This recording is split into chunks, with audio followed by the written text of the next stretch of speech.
I am getting ready to attach the waistband. So this is the elastic waistband, but the construction techniques are pretty similar across the board. This waistband in particular is pieced, and that if you are going to be piecing or just any of the seams, I strongly recommend pressing them open like this to reduce bulk. So this waistband is already constructed, but I just wanted to show you, this is a drawstring waistband. It is almost exactly the same as the elastic waistband, except it has the two drawstring openings. If you don't have a drawstring guide, I'd recommend using a buttonhole stitch for about 5/8 inch wide. If I put mine on top of the seam allowance where that seam is joined there, but if you don't want to do that, I would just recommend putting a piece of interfacing, same, a medium weight fabric right behind that waistband when you stitch those openings. And here it is for comparison. So it's also important to just stitch those drawstring openings on the back part of the waistband. So if this is the back part of my waistband, I'm going to want to be stitching those openings approximately here and here. And for a more technical format, you'll just mark off the seam allowance and you'll mark off the half. So let's say my seam allowance is 5.5 inches, 12 millimeters. I'm going to mark that there. The halfway point is there. That's going to be my edge stitching line. So you're going to want your openings to be in between those lines. For construction, this is what a lapped zipper closure is going to look like before it has the skirt and hook eyes attached. So we have the lap zipper there.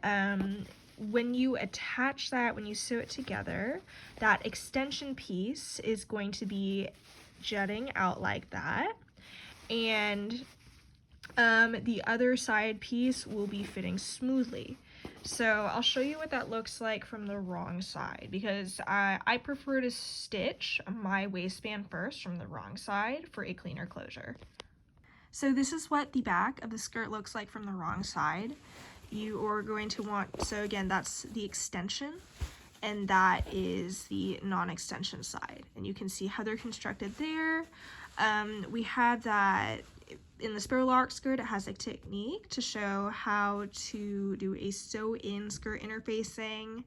And I just wanted to do a quick note on gathering. And so here I have the flared peasant skirt sample from the spiral arc skirt pattern. And so when gathering large amounts, it's a lot easier to gather in sections. So let's say this has two seams, because I cut this on the fold, or you can still split it into 4 seams. So I would do 4 lines of start with 4 lines of gathering, and I do it between each seam. So let's say there was a center front seam here, I would end the side seam here, gather, and then similarly for the back. And then I would also do a second row of gathering in order to help control that, because there's a lot of volume going on here. And so that helps keep it manageable. And my advice for that is the construction is going to be the same as what I'm going to show in the next part of the video, but I recommend going slowly and readjusting the gathers as you go as needed. And depending on the skirt in view, don't forget to match the gathered portions or the seams to the match points on the waistband, if applicable. All right, so right here we have the waistband for the lapped zipper. Right now I have the extension is lapped over and closed. I'm using a hook and eye, skirt hooks and eyes for this video, but the button placement will also be very similar. I'm getting ready to sew the waistband. This technique works for the elastic, drawstring, and lap zipper views. And so I start by taking the waistband here. This may seem counterintuitive, but I like this technique because it provides a clean closure and it's really easy to control the stitching on the outside of the waistband. So I'm going to sew this kind of backwards. So this is my waistband. I want the wrong side to be facing, or excuse me, I want the right side of the waistband to be facing the wrong side of the skirt. And so I'm going to be sewing that. You can see I have the wrong side of the waistband is facing up and the wrong side of the skirt is facing up. I have these pinned together. If you have your waistband pieced, that's completely fine. For an elastic or drawstring waistband, I like to match the seams that I'm able to match. So I'd pick, for example, a back seam or a side seam. And if you're using the lapped zipper, you are going to, as shown earlier, going to match the extension edge and the non-extension edge, as was covered earlier in the video. All right, I am sewing using a 0.5 inch 12 millimeter seam allowance, and I just am in a straight line. So for all views, we are going to stitch the waistband all the way closed for the first portion of the stitching. Next, I'm going to take the waistband. I'm going to fold it so the right side is facing up, wrong side is on the inside. This is the right side of the skirt on my left. I am going to be matching the edges so the waistband is folded in half. And I am going to be edge stitching the corner with very narrow edge stitch right there. So that's what the edge stitching looks like when it's done. The purpose of the edge stitching is to help keep the waistband from twisting when sewing it to the right side of the skirt. All right, I have the waistband pinned in place.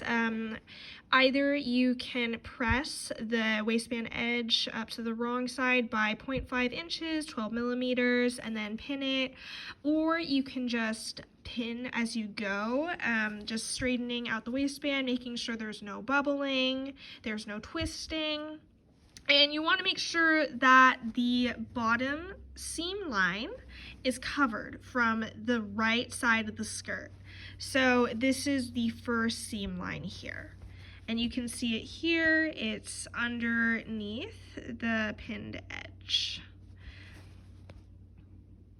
For the elastic waistband, you are going to leave a 1 inch to 2 inch, that's approximately 2.5 to 5 centimeter opening for the lap zipper waistband, and for the drawstring waistband, you are going to sew the entire waistband all the way around. And I'm also going to sew with an edge stitch along the bottom edge of that waistband. And just to confirm, this on the left is going to be the right side of the skirt. This is the right side of the front portion of the waistband. All right, this is what the waistband looks like when it's sewn. Now it's time to add the elastic. All right, I have my non-roll elastic here. I'm going to pin one end to the edge. I have my my elastic waistband opening, and I have a safety pin on the other edge. So I'm just going to make sure that this is smooth. I don't want to twist my elastic, and I'm just going to thread it through my waistband. Now that the elastic is threaded through the casing, it is time to sew it together. For a smooth, flat waistband, I like to overlap it like this, about 0.5 inches or whatever is comfortable for yourself on either side of the overlap point. And that is 0.5 inches, about 12 millimeters. And then I'm just going to sew those together. This is what the elastic will look like when it's sewn together, and then I'm just going to sew the casing closed. When you are sewing the last of the waistband, it's just really important not to catch the elastic under your needle. So, all you have to do next is redistribute the elastic, and then you are done. The waistband for the drawstring is complete. At that point, you just thread your drawstring in a similar fashion through the drawstring opening, and then for the lap zip closure, sewing on that hook and eye. So we have the eyes are going to be on the non-extension side, right side facing up, and the hooks are going to be on the extension side, wrong side, or the back side facing up of that waistband. The zipper is there underneath the lap.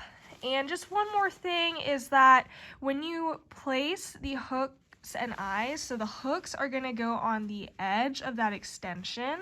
The eyes, I recommend doing a test fit to see where you should place them. I don't recommend placing them right on the edge. The closer you can get to that natural extension overlap, the better. And then a final thought, buttons also work using this technique. The button hole will go on the extension side and the buttons will go on the non-extension side. A button does offer a more secure closure than hooks and eyes. All right, this is the finished midi full circle skirt with an elastic waistband from Joseon Modern Design Sparrow Lark skirt pattern. Thank you so much for watching the tutorials. Please let me know if you have any questions, and happy sewing!